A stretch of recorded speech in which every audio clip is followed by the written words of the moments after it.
Pages to the flag of the United States. Nation, by indivisible, liberty and justice for all. Oh, Sorry, my. All right, it is November 10th. The time is 5:37 and I'll call to order this regular meeting of the Board of Trustees. Mr. Halverson? Here. Mr. Wakefield? Here. Trustee Schicker? Here. Mr. Gardner? Here. George? Here. Richard Harper? Here. Franker? Here. Great. And do we have any staff or board revisions to the agenda? So just some minor edits. We do have a staff revision to the agenda. We have, in addition to the consent agenda. We actually, I want to put it in 7F. Okay. We'll add it to 7F. We have a declaration of excellence. Our Gloria from the Board of Trustees and staff. It's pretty.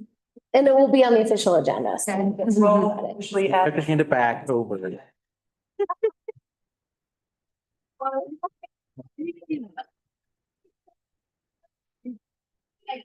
believe that. Oh, yeah, that's true. You guys are. Okay, great. So noted for the record, we will add that to 7F under business items, declaration of excellence for Gloria Koschberger. Any other staff or board revisions to the agenda? All right, we'll now open up for public comment. If you're here, there is a public hearing for the budget. So if you're here to make a comment for the budget, you're encouraged to wait till then for it to be part of the public record. You're also welcome to make a public comment now, and there'll be public comment at the end. So please introduce yourself. You'll have 3 minutes. We'll take in-person public comment first, and then we'll go to Zoom. If you're on Zoom listening and you'd like to make a public comment, click the raise hand button and we'll promote you to panelist when we get to Zoom public comment. All right, we welcome public comment. Whitney, if you want to make it now, so you guys all, okay. I've heard about it. All right, do we have any other in-person public comment? No, okay, we'll close in-person public comment. Is there anybody on Zoom who'd like to make a public comment? Please click the raise hand button and you'll be promoted to panelist. Okay, seeing none, we'll close public comment and we'll move on to the consent agenda. I'll note for the record that there are 2 items of substance in the consent agenda. If the board would like to pull them out, would be the IGA and the sheriff's contract. We did review those at the joint meeting, but if you do want to have any substantive discussion about them, I recommend pulling them out and adding them to the agenda. Was there any comment, questions on the consent agenda? Not for me. Yeah. Great, I'll entertain a motion to, making sure Lindsay and Carl, make sure I don't want to forget you guys, but speak up. All right, I'll entertain a motion to approve the consent agenda. Second, or so moved. Second. Great, roll call please. Mr. Halverson? Yes. Mr. Wakefield? Yes. Mr. Schicker? Yes. Gardner? Yes. Mr. George? Yes. Richard Harper? Yes. Franker? Yes. All right, moving on to staff reports. This is Gloria's last staff report. I know. I'm just gonna put it all on Val because she's leaving the town as Public Works Administrative Coordinator to go back to teaching kiddos in January. So we opened up her position internally. We received 3 applications and interviews will be held tomorrow. The goal is to get someone on board before she leaves, and from the internal candidates, if one is hired, we'll likely open that position up to the public. So I wanted to state that. And then also just wanted to thank the board for your direction and support. And thank you staff for your dedication and patience. And thank you community for your trust and engagement. Oh. Great staff report. All right, any questions from the board on staff report? All right, we don't have any presentations or proclamations, so we'll move on to our business items. The first item of business is 7A. This is a public hearing for the 2026 draft budget. So as a public hearing, we'll have staff overview. We'll open it up for public comment, then we'll have trustee discussion and deliberations. So I'm going to kick it over to staff. Thank you, Gloria. Gloria pushed to have this be her last meeting so she could get us in a very good place for the budget. So thank you, Gloria. Okay, so the memo states that it was published on the 39th of October. That should read the 30th. I just wanted to make that, correction there. Still having mistakes there. So just want to talk a little bit about property tax, with the new statute in place. That's House Bill 2024 B1001, I think, limiting the amount of increase for a municipality to collect on property tax. So this was honestly passed last year, but we didn't get direction from DOLA until about a month ago. And then we don't normally get our final property tax assessment until November. So what you're seeing right now is an estimate, and it will be finalized in November. This limits us, it basically reduces our mill. So you can see on that, there's a little breakdown on how we calculated it, because I wanted to put it in record here, to show how we calculated, the property tax, but we'll be not able to collect about $32,973 of the property tax. The county did go out on their ballot, to ask that this be retained, but that failed. So it is recommended that maybe in future years to go out, if this is still affecting us, to go out on the ballot and see if we can't retain those extra funds. And knowing that that goes back into the community here, so. And just a note for the record, so for anybody listening, this was the governor's initiative to try to provide property tax relief, which again, if you own property, that's a great benefit for some of us. But it also can hamper municipal and county governments when we're not able to realize the appreciation, the growth and appreciation of properties in our community. And so while we face appreciation and inflation in our costs, we can't collect kind of in proportion to that amount. And so it limits the growth that property tax can go up. And so that's why it's affecting municipalities. All right, and so then on the budget, the last time we chatted, I was directed to implement COLA raises if we could and prioritize staff. So that is what I did. And it ended up being less than what I had originally predicted. So in your memo, I think it lays out about $24,000 was the impact from that. So from the COLA raises and the compensation adjustments. So I wanted to point that out. That was really the big thing that changed from last time you all have seen this budget. So I was going to go through a little bit of some graphs here that we put together. Let me put patient. Okay. So this is really telling on the giant infrastructure projects that we have going on right now. So you'll see 2025 and 2026 are way above 2022, 23, and 24 because we have our Anvil townhomes and we have our sewage collection system project. So that has really increased the amount that you're seeing in our funds in 2025 and 26. Likely we'll need to put even more in 26 because our grant, I'm going to amend the sewer budget to include the grant portion. So that's about 2 million that's not accounted for in here with everything going on and expenditure. So it will boost that up probably up to that 12 million, same as 2025. But it's just passed through. It's passed through, yeah. Yeah. So then we go, hold on, I went the wrong way. Okay, all funds, okay. And so then we go into our revenue and expenses by fund. And you'll see that in the sewer for 2026, there's slightly less revenue than expenses.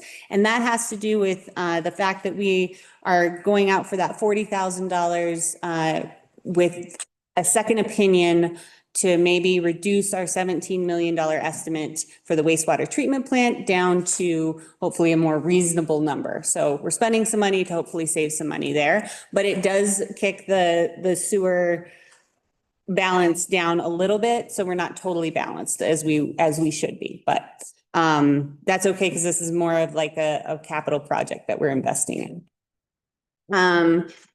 The other ones are, and then refuse is the other one that has less revenue than expenses, and I'll explain that in a minute here.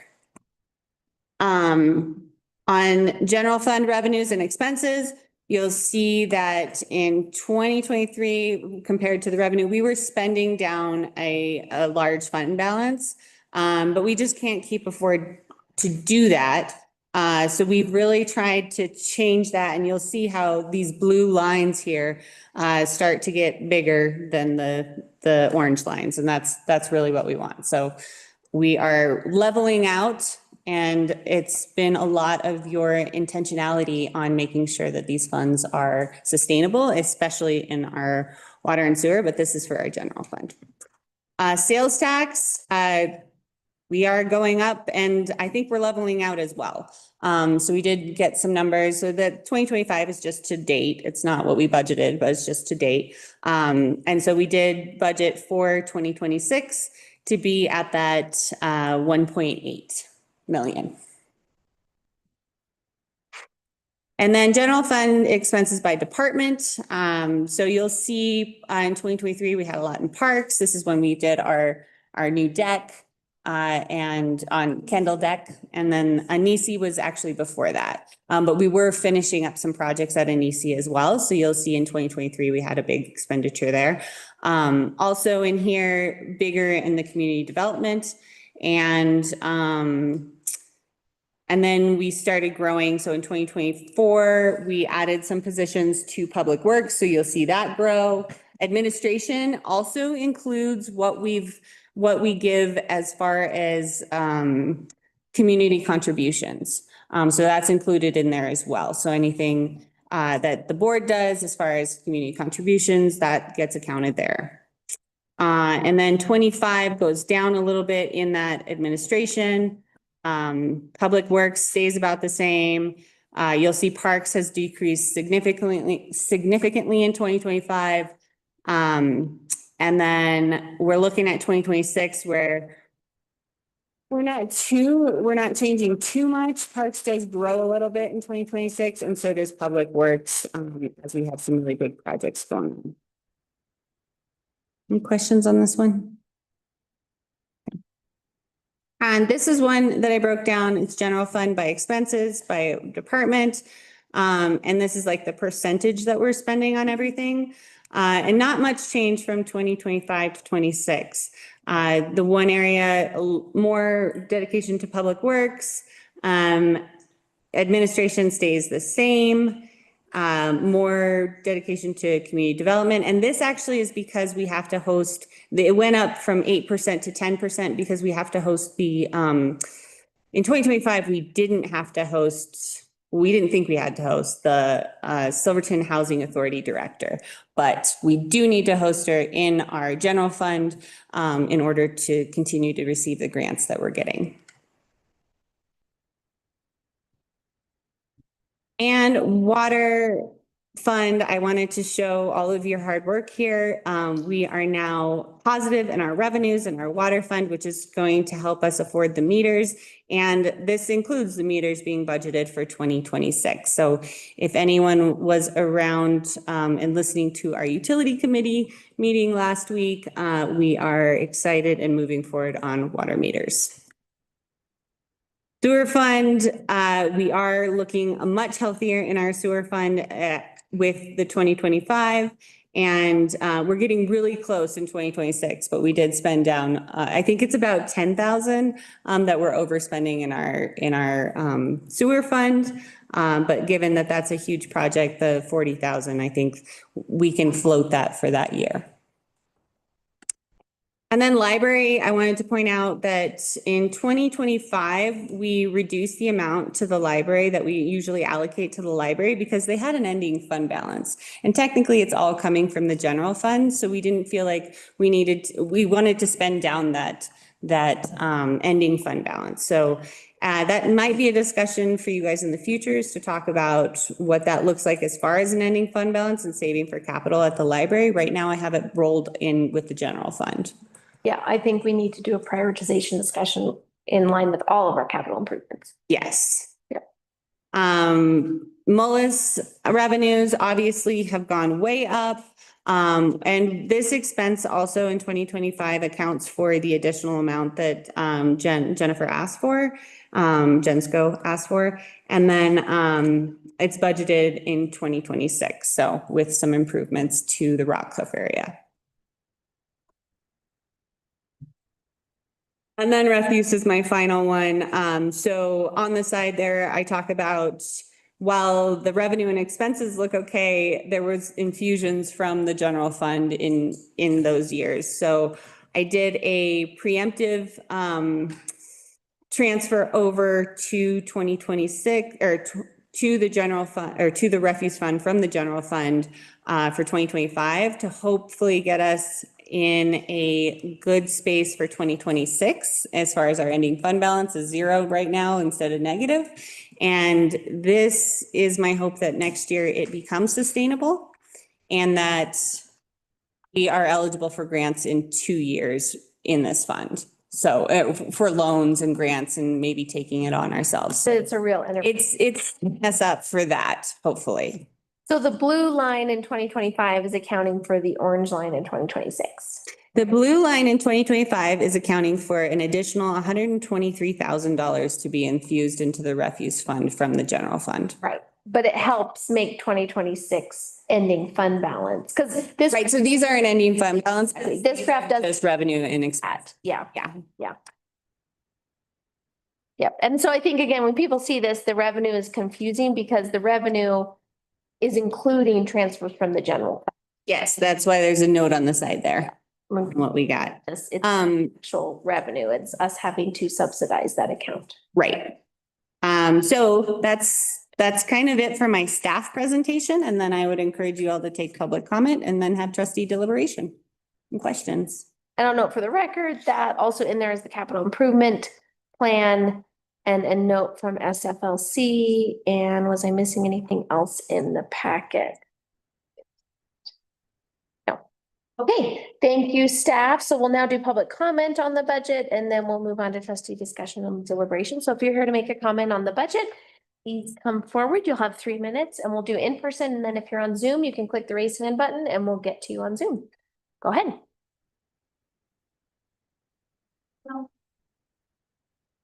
So I'm here on behalf of Silverton Family Learning Center. And our vision is to work towards centering children at the center of a healthy society. So that is why we keep showing up here, working really hard to advocate for our organization through your public process. I'm trying to channel my toddler a little here. Kids have this really innate sense that they deserve to survive and get what they want. And so if you've ever tried to say no to a toddler, it's really hard. And I will not throw a tantrum, but I do want to make it like a little hard for you guys to say no to us too. We just know that we really serve our community and we deserve to exist, and we want to raise our voices to that effect. We are so grateful for the emergency funding that you have allocated to us. And we also want to make a respectful request that you reconsider the denial of our request to be included in the 2026 budget. Thanks in no small part to you. We are projecting to be open through the end of our fiscal year in June. And that's a big improvement from the last time I was here. This is a celebration, but it's a celebration with a really big caveat. Those projections are dependent on emergency funding. So we could kind of be right back to where we started in July. And so this just really isn't the time to turn our attention away from this issue. And unfortunately, it's not the time to assume that the solution will come from somewhere else. You may be thinking there are other better funding sources for us besides the town, grants, tuition, the county. That is all true. And even if we maximize funding from those sources, that is our intention. We have reduced our deficit projections into 2026 past that June mark, but we can't say we've eliminated it. To do that, we really need to diversify our funding sources and we need to secure general operating funds that are not enrollment based. We need many partners standing with us saying we deserve to exist no matter what. And as we work towards sustainability, our community, you all have to care the loudest and the most. I strongly encourage you to think of this as our shared responsibility. So I do want to bring one potential solution to the board. I totally understand if we don't register as your biggest priority. I'm learning more about how the state has changed what you can do with your budget. We get it. We're in the same situation. And you also did just make a generous allocation. But that said, looking into the future, since your emergency funding does keep us solvent until June, we were wondering if you would consider allocating a small monthly support, 500, maybe $1,000, starting in July, not January of 2026. So that would shrink our 2026 ask down by more than half. It recognizes your commitment and it puts our partnership in sustainability and not just reacting to crisis. And to wrap up my time, I know we're all on the same page. I know no one here wants SFLC to close. And I just do believe that the care of our children is the work of our whole community. And so we just want to have a place in this budget discussion. Thank you for your time. Thank you. Right, do we have additional public comment on the 2026 budget? Okay, do we have any online public comment on the 2026 budget? If you'd like to make a comment on Zoom, you can click the raise hand button and we'll promote you as panelist. Okay, seeing none, we'll close public comment and we'll move on to trustee discussion and deliberations. So yeah, board trustees, comments, questions, thoughts on the board, on the budget as presented to us.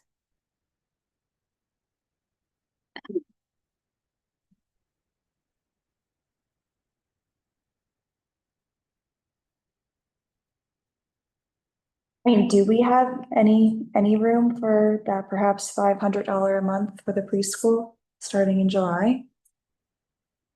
I don't think that's a huge amount, but I'd like to hear what everyone else thinks about. Thanks, Amy.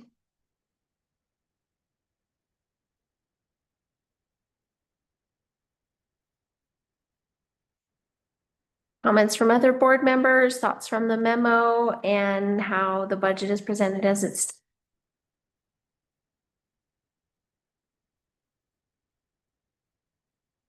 Good with it as it stands.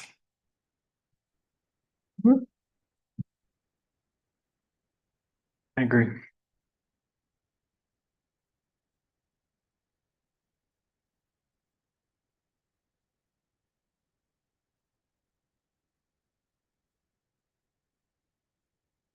I'm trying to give them an opportunity to speak to everybody. So again, just summarizing for the board where we are, the budget as presented. We are hitting our reserve targets. We're funding the budget items as presented. And I think then there's kind of $60,000 unallocated for, and the staff recommendation is to kind of wait and see. That's sort of the recommendation we have right now in terms of capital improvement projects and to see what our sales tax kind of forecasts are going to do. So we have a couple options here. We can take that staff recommendation. We can open up some sort of process to prioritize other projects or partners. And we can also do it at a later time. I thought that we were also waiting to see what the Property property tax collections were. That's the biggest question mark. because I mean, that's just a best guess, not.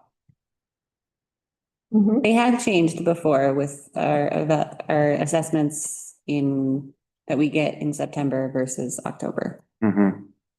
I think we have options today where if we approve the budget memo and pass this budget as planned, or as presented, obviously there are always options to, reopen it back up as we check in and see what's happening. And technically you won't be actually adopting it until the 9th. So this is more a staff direction on what you'd like to see in the budget and giving the public an opportunity to comment before we actually adopt the budget. Instead of a public hearing on December 9th. Yep.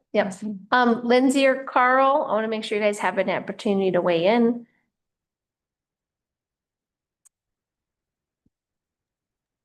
Yeah, I'm pretty happy with the way it looks right now. I think I'm anxious to hear the answer to that question about property tax, and I also just want to raise, my support for circling back on the SFLC question, but I think right now I'm happy with the budget as it stands.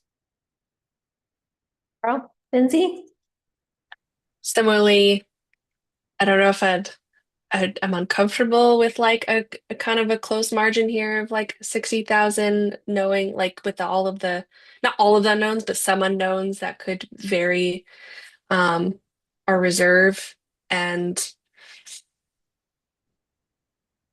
I think it's, well, if we decide to reopen up this conversation around support for community partners, being very intentional there of what that means, and then how that compares to our capital improvements plans. So I feel like I'm not, it's tight, it's a close one. Thanks, Lindsay. Yeah, I kind of sadly, I feel the same way. I would love to support the learning center, but until we know what the collections are going to be like, and then a lot of work goes into the budget, and I feel like getting to this point was pretty difficult. Obviously, we had to make some tough decisions in our last finance meeting as well, and I think we just need to wait and make sure that we're and see what we're going to be collecting before we're able to, make any decisions to support anything else. Okay. Jim, Ron, any other? So if we move on and pass the budget as is now, I give the direction to do so. After we figure out these numbers and, as the months go on, January, can we reopen the preschool's request and like just the preschool's request if we have the money? I think that would be up to the board. I mean, they can always evaluate. Right. We can always, in the same way that we did emergency funding, right? Or we've done some of these requests, we can always evaluate depending on what the status of the budget and the funds are. Yes. Do we know, will we have the property valuations determined by the December meeting? Yeah, we get a new assessment by Kim at the end of November. Yep. Yeah. So going into the December meeting, when we officially adopt the budget, we'll know for sure what our numbers are. And then I think it would behoove the board to have a discussion around, okay, these are our numbers. This is where we're going with this budget. And then if there is a process to approach that we want to take for community partners in general, the SFLC outstanding requests in particular. Yeah, that'd be. So I'm not hearing anybody giving strong direction that numbers in this current budget should change for the 9th. No. Is there other thoughts?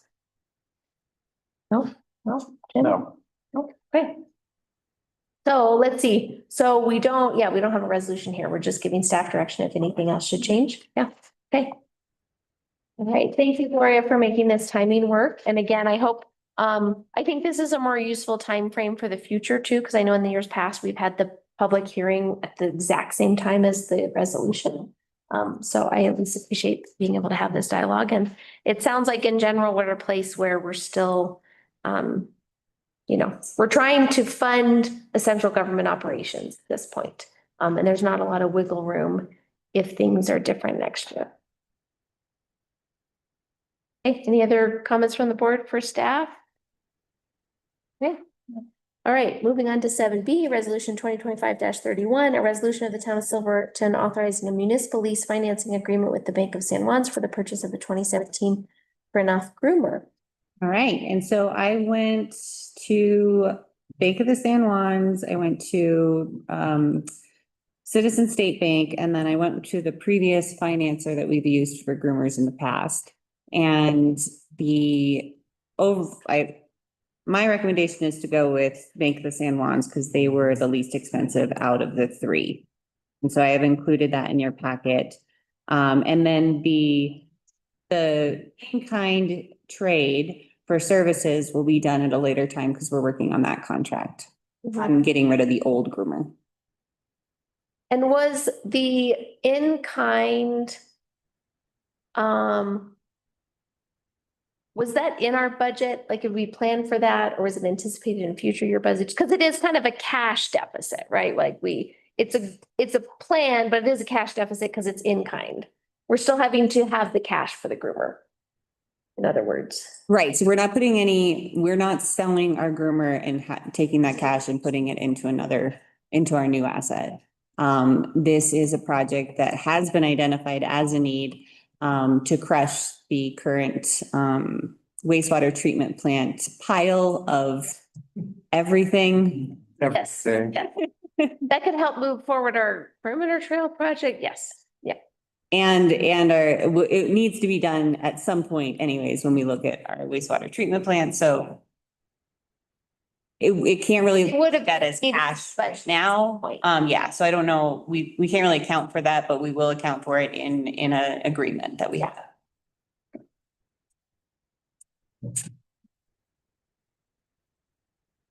Is there any comments from the board on the financing agreements as presented or what staff is recommending? Cheapest one works for me. I recommend Bank of the San Juans. They've been very good to us. I think we should continue doing business with them. Great. I'm seeing nodding. Any alternative opinion? Okay, so this is a resolution if any of the board members would like to make it. I'll make a motion to adopt resolution 2025-31, a resolution of the town of Silverton authorizing a municipal financing agreement with the Bank of the San Juans for the purchase of a 2017 Rhinoff Roomer. Great, Amy and second by Ron. Roll call please, Melina. Mr. Halverson? Yes. Mr. Baker? Yes. Mr. Chipper? Yes. Mr. Gardner? Yes. George? Yes. Richard Harper? Yes. Yes. All right, we're moving on to 7C, resolution 2025-32, a resolution accepting and assuming full responsibility of water and sewer improvements and releasing warranty bond for Mineral Creek Homes. To get to John and Gloria. Yeah, and so in about a year ago, Mineral Creek Homes completed their initial infrastructure.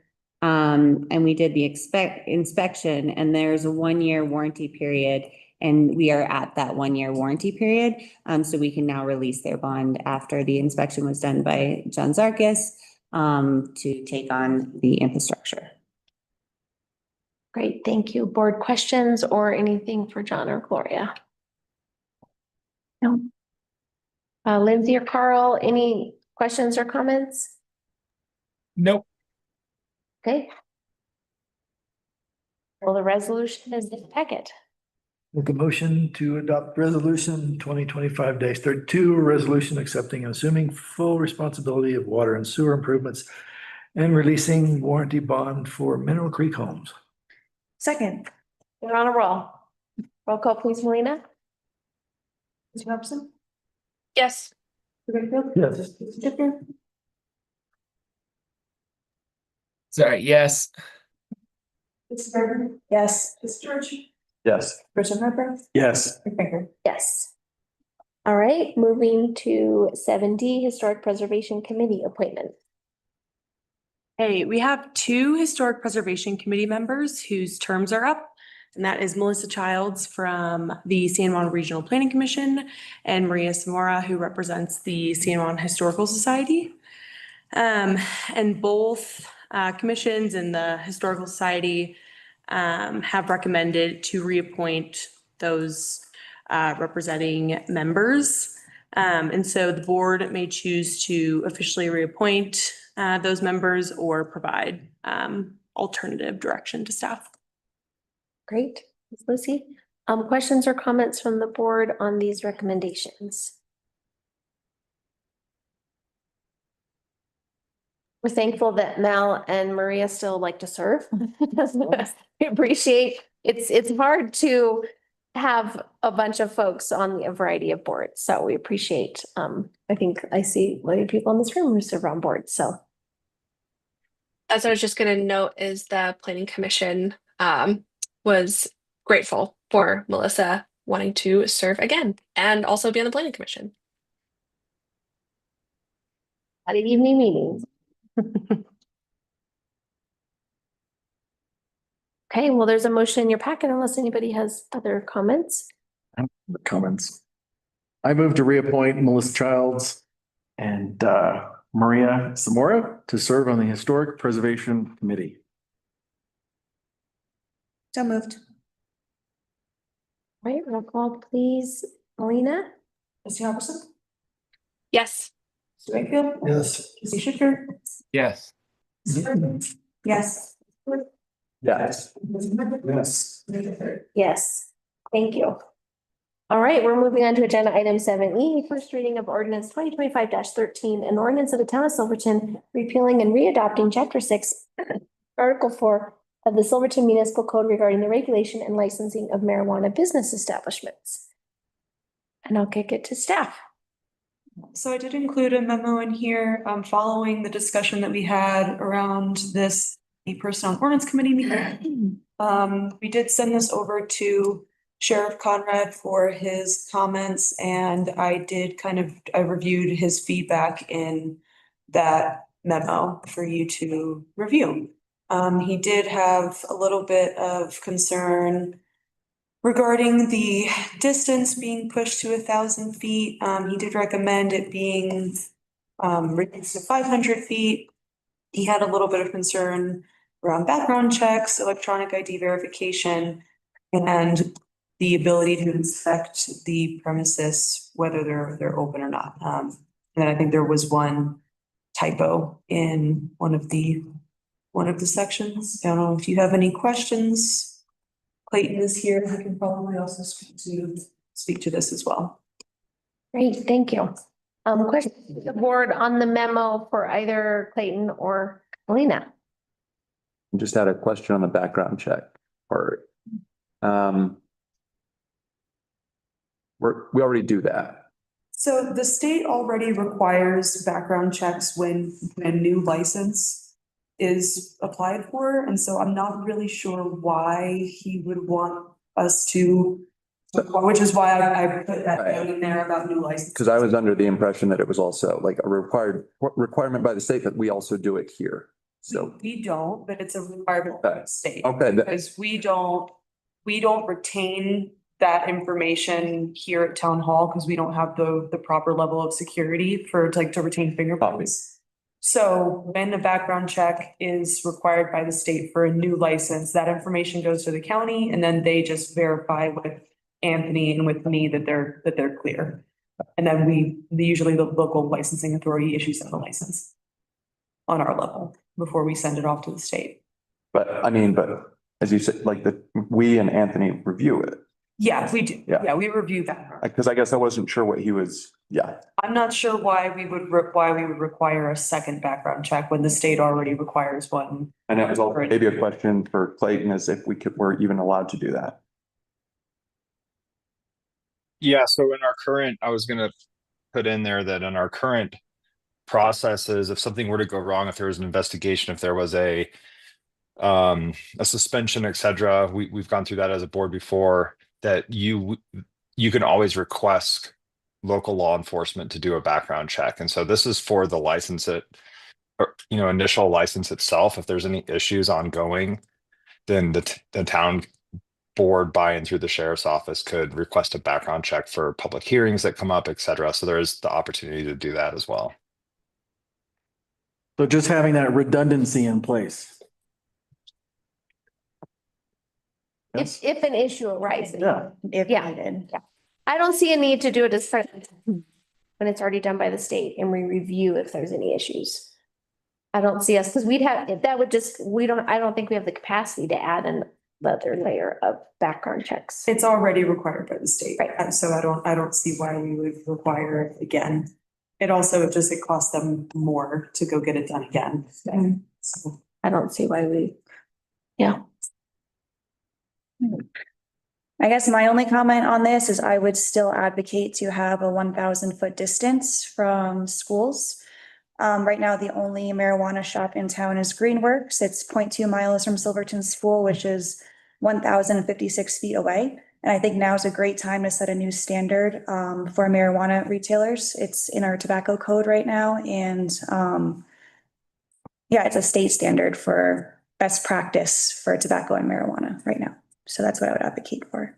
Just wanted to give you his feedback. Yeah, oh yeah, no, that's, and I really appreciate it. I just wanted to reason why I said my stance on the 1,000 feet. Thanks, Amy.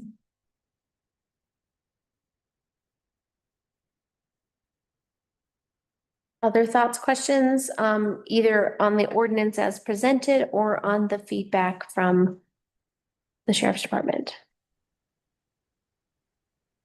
I guess a question for the P and O committee is on the 1,000 versus 500.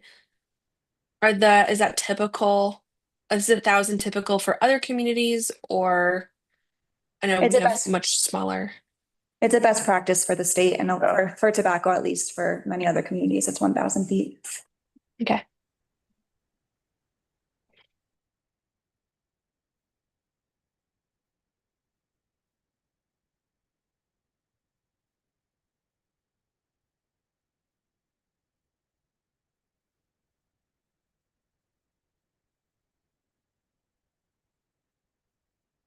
Right, is there any recommendation to change the ordinance distance? We've heard Amy's point, it currently in there is 1,000 feet, right? Yeah, yeah.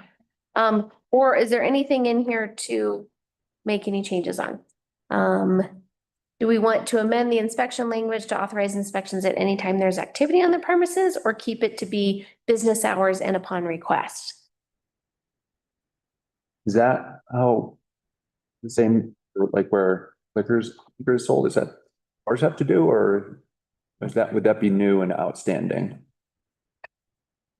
That's a good question. Clayton, do you have any opinion on what we currently have as business hours and upon request? And the sheriff's suggestion is any time there's activity on the premises. Well, I mean, my guess would be anytime there's business hours, there's activity. So what we're missing out on is activity outside of business hours. And basically what we're talking about is no PC, no warrant inspections, which even as a prosecutor, you want to, I mean, have some, I think the standard should be some right of privacy and or notification. You can do that. I think it's a little bit invasive in my opinion. And if there was something wherein the sheriff thought there was probable cause or there was this, suspected criminal activity, then, you can always be a law enforcement officer. As a law enforcement officer, he could always enter under a warrant or under a PC umbrella. And so I don't know. That's really up to the board how much control and how much access you want staff and local law enforcement to have to your marijuana shops. I will say that language, that's pretty standard. The business hours and upon request? Yes. Yeah. I mean, to me, that feels like it covers it. Like, Yep. yeah, A go question on ahead, that, Brittany. sorry. Because he also says consistent with standards in town's alcohol code. So is that true that our alcohol code also says that? When they're serving during hours of operation. Okay. Mostly just like consistency across the board, probably we should go for, right? Yeah. Right. So is that a question to staff to verify and just double check that those are consistent? And again, no one has to do that on the spot. This can be a follow-up staff direction. Yeah. This doesn't have to be on the fly policymaking. I think just consistency is better. So like if that is what our alcohol policy, if alcohol policy is not the business upon request at any time, then I guess I would go with whatever we already have, consistency across the board. Yeah. Fine with that. Okay, so preference to have consistency with the liquor license ordinance. That's what I'm hearing. The other stuff is the electronic ID verification. So does it need to be reiterated in our code if it's already a requirement at the state level? we got into this a lot with planning stuff, right? Where it's like, well, we don't have to spec it out if it's already part of state law. So question to Clayton on best practice. Do we need to have this specified in our code? If it is a state standard, do you have a recommendation? I mean, it wouldn't hurt to put it into the code. I don't think it's necessary. And the other thing with this ordinance is we can tweak it anytime that the board, if something's not working or we want to change it, we can. I'm not saying we should just hurry up and pass it. I just mean we're starting at kind of like simple general kind of general standards of practice. And if we wanted to allow for more inspections and or require or reiterate certain state requirements, if we were having difficulty in those areas, we always could. I think the sheriff's comments are smart in that these are probably things that he's come across and from a law enforcement perspective. I just don't know how much how much interaction there's going to be with one store in town and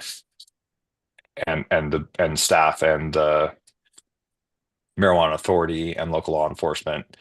My understanding is that the requirement at state level is going to trickle down, and it would be redundant, but certainly wouldn't hurt anything to put it in there if that's what staff wants or if that's what the board wants. Thanks, Clayton. My question was about Bruce, Sheriff Conrad. Did he expound or explain about why he wanted that in there? Was it just about redundancy, or was it just, he just thought it would be? This is just the list of his critiques of the code. Thank you. I would advocate, I think we've gotten to a really good place for the marijuana code. I think it's been on staff's plate for a while. I think it's been through committee multiple times. So I would advocate for adopting it.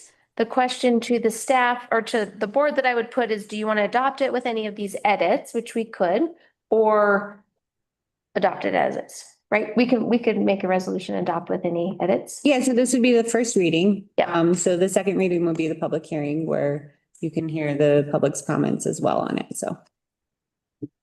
However you want to do that, and you can give us direction to change it right now, and then it'll go into the paper as you want to edit it. Right, so any comments from the board? Sounds like there was agreement on keeping the 1,000 feet. Do we want to specify the electronic ID? Maybe if he's, I don't know. If it's done by the state, I don't see a reason to. We don't need to put it in our code. Okay, that was a maybe and a maybe not. And it sounds like the follow-up we want is to make the language consistent between liquor and marijuana. So if the staff, yeah, go ahead, Melina. It is already in our code compliance monitoring that all licensed premises must be open to inspection by law enforcement or other authorized officials during regular business hours. Okay. That's in our code. Great, okay. So the main question is, do we want to add the electronic verification into the code?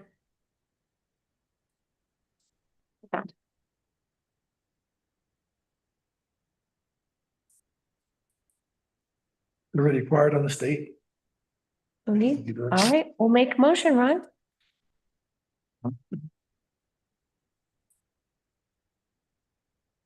Okay. I proceed with the first reading of ordinance 2025-13, an ordinance of the town of Silverton repealing and readopting chapter 6, article 4 of the Silverton Municipal Code regarding the regulation and licensing of marijuana business establishments with administrative edits, which would be the electronic ID verification will be done by the state. And that the background checks will also be done by the state. And that we will go to 1,000 feet. Yeah, I think the 1,000 feet is already in there, right? I think we can leave the administration. So yeah, not making okay. Great. All right, we have a motion from Ron. Do we have a second? Second. Seconded by Tyler. Roll call, please, Melina. Trustee Halverson? Yes. Trustee Wakefield? Yes. Trustee Snickers? Yes. Gardner? Yes. Birch? Yes. Richard Harper? Yes. McGregor? Yes. Okay, thank you, staff. Thanks, everybody, for moving that forward. We got it. Got it. We're gonna get it in our code. All right, we're moving on to the additional agenda item of 7F, which is a declaration of excellence for Gloria Cashberger. We would like to thank you for your years of service. We are in a much better place than where we were when you started, and I'm very confident that we can take leadership and your vision and continue to move Silverton. So thank you for setting us. So we have a little, you can give her a decoration now, Melina. Thank you to Melina for making that happen. If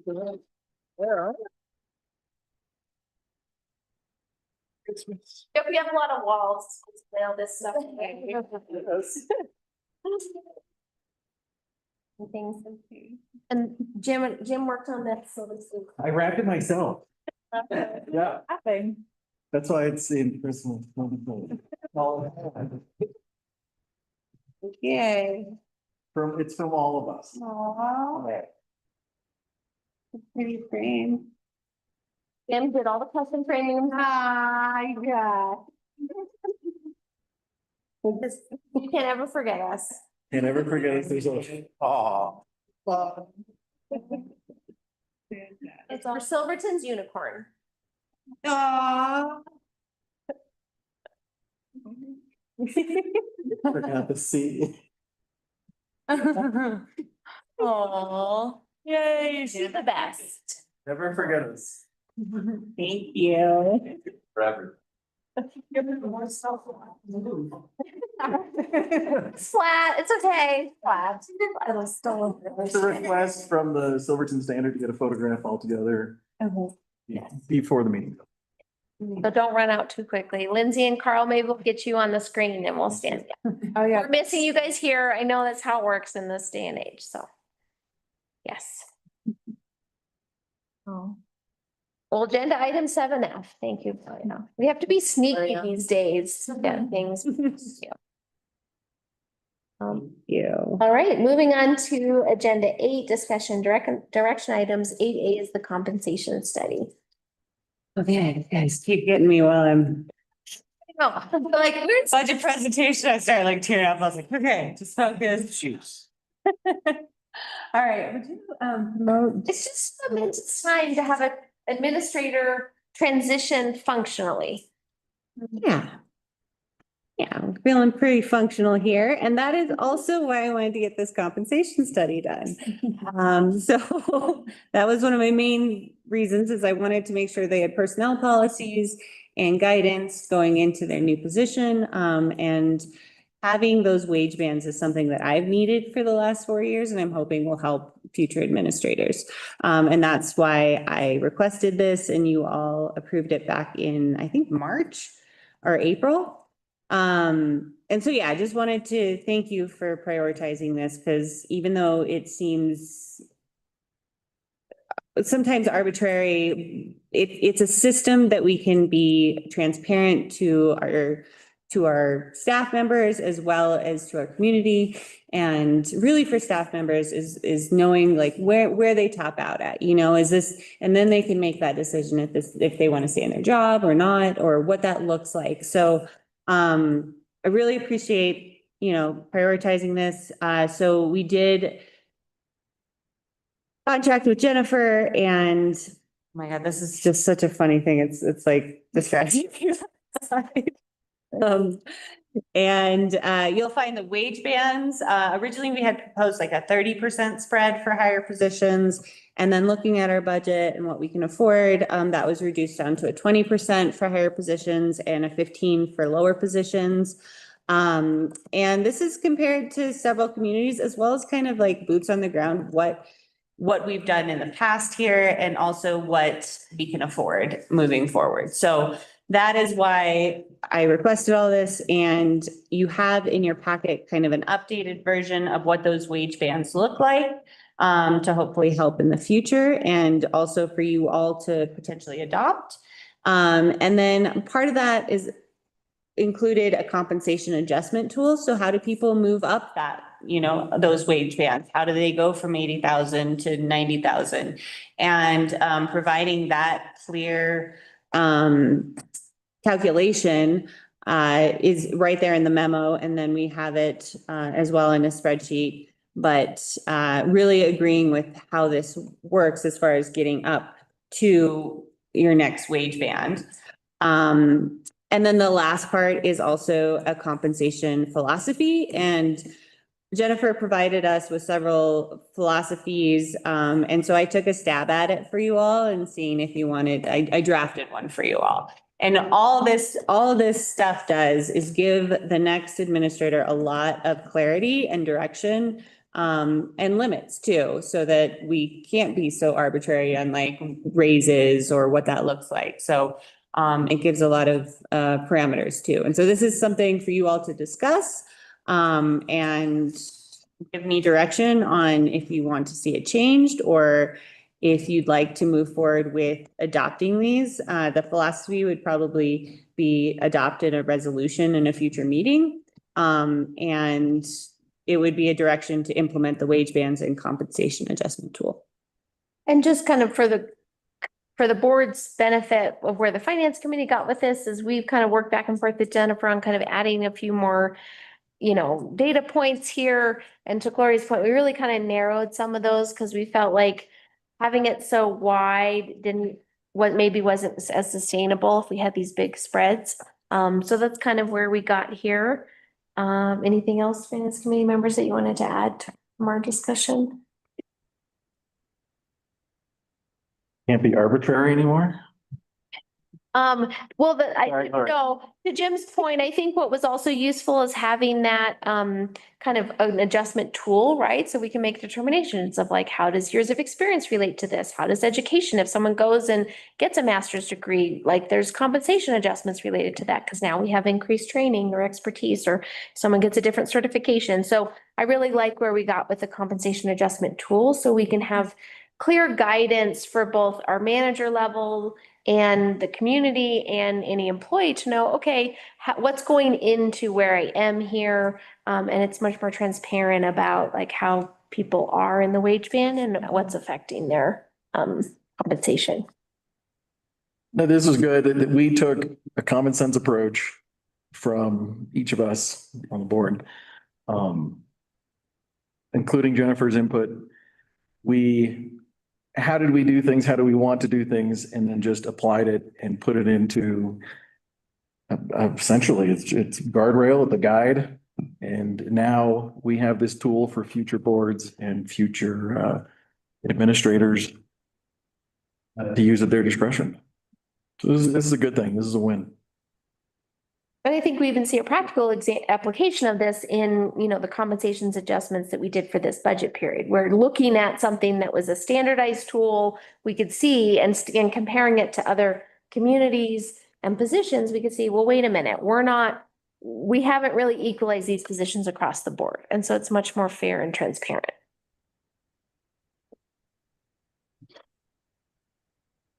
So thoughts from the board members on the wage bands as presented, or any other direction on the wage bands and the compensation adjustment tool, and then or moving into a resolution on the compensation philosophy at a future. Will these be written evaluations they have for each employee? Yes, every year. Okay.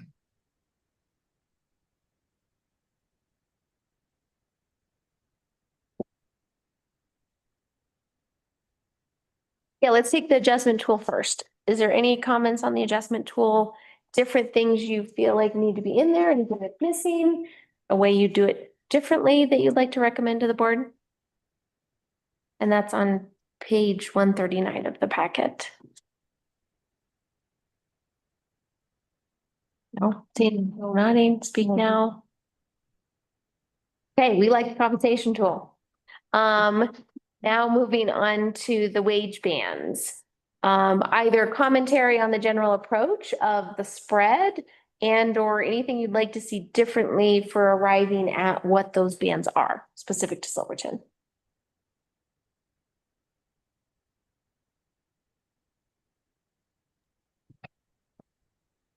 I think my only comment was appreciation to the finance committee for going through all of these bands so diligently and making sure it fits within our budget and is like realistic. Put on our Silverton glasses, right? They're rose colored. There. One's rose and one's gray. I don't know. You have to do both.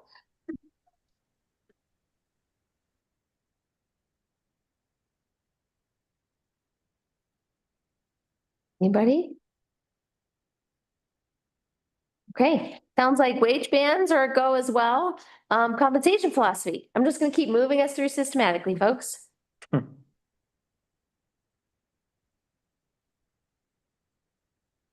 Oh, yeah, and we do have Jennifer here with us. If anybody has questions for Jennifer as a kind of an HR professional, and she's helped guide us through this. So if you guys have questions about the philosophy or where we've come from, how we've gotten here, or Jennifer, if there was anything you wanted to add from what we've said thus far?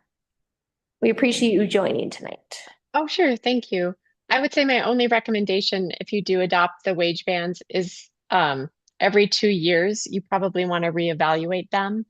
I don't know if you need to go in and do a compensation study like what I provided for you all. You could probably look at the minimum, the mid and the max, the upper levels, and adjust those by a couple of percentage points based on COLA and inflation, and obviously what's sustainable for the town of Silverton.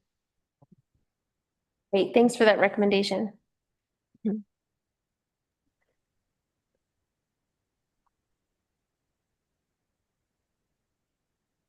I guess my question on the philosophy is like, is that like a policy document? Like, I guess I'm like trying to understand like the purpose necessarily in adopting it as like a resolution. Yeah, so it gives direction to the town administrator on administering those salaries. And so as they're making that decision, they have kind of an adopted policy. It is a policy from the board stating where they want to see and it's a commitment from the board as well. And that's why we would adopt it in a resolution, so it would be codified.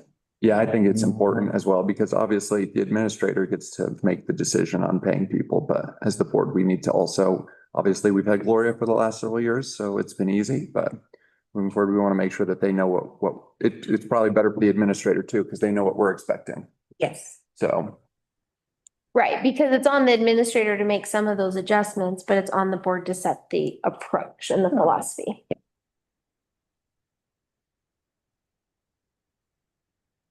Just setting up future boards for success.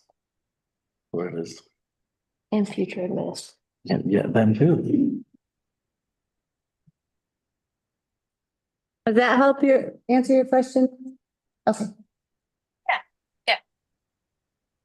So the question to the board tonight is, do you want to accept this draft as it stands, or does anybody have edits to it that they'd like to suggest? Or questions or things that you feel like are, you don't have to line item edit it if you don't want, but anything different? I'd like to accept it as it is. Okay, seeing nodding, I'm seeing nodding, no strong reaction. Great. In opposition? Okay, so it sounds like you want to move forward with this philosophy. Thank you for getting us here. Gloria's checking off a lot of things on her list as she goes.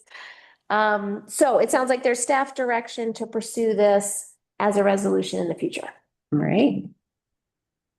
Okay, let's see. Yeah, let's see, no other motions related to that. Okay. Are you good on that, Gloria? Yes, Great. thank you. Moving on to 8B, Kendall lift passes for school children. Okay, have Stephen.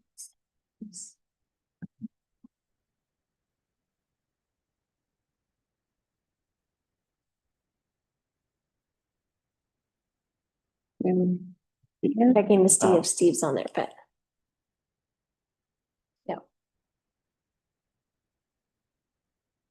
And Steve, did you want to kick this one off? I'm happy to help answer questions. We're also not hearing anything at this point. And this is a check-in with you all since we've done this in the past. I think this is a no-brainer. And it. Yeah, I'm ready to. I would like to approve. Okay. I like the transparency though, because I did have a thought in my mind of like, we haven't talked about that yet. Yeah. Steve, you're unmuted, but it sounds like in general, it's a go forward, no brainer. Excellent. Thank you. Yeah. Yeah, so keep on, and I know, doesn't the staff go over to the school and do all the pictures, and it's great. My kids have theirs for all the, we keep them in the little file folder. Yes, Steve. Yeah. Okay, great. All right. On to 9A, committee reports, the utility committee. Go ahead, Lindsay. Why is it always me? love it. Super. We love hearing from you. Yes. I do love committee reports. We had a That's great meeting. It was a show and tell again. So John Zarkis brought in another meter for us to look at, which was fun.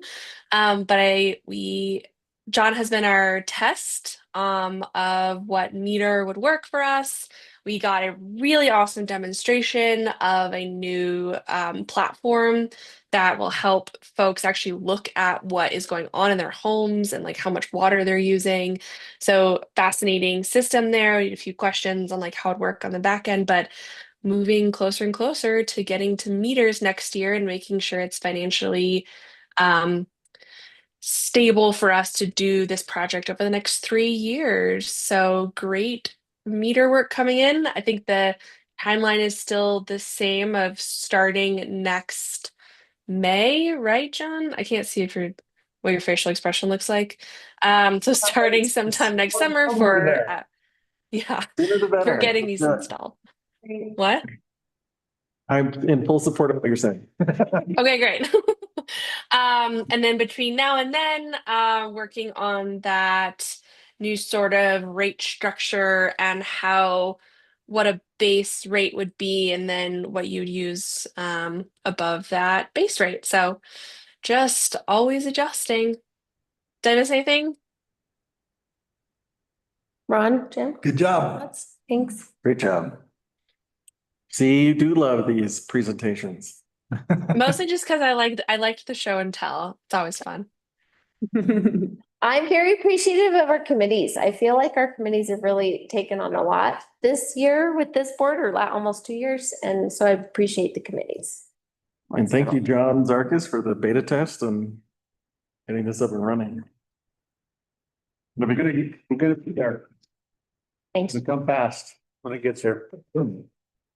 All right, moving on to open discussion, future agenda items. Anything from the board to advocate for, put on future agenda? I heard Amy strongly advocating for reopening the conversation around what money we could spend in the future. I miss you, Gloria. I miss you guys too. We don't talk about it, it doesn't seem real. Right.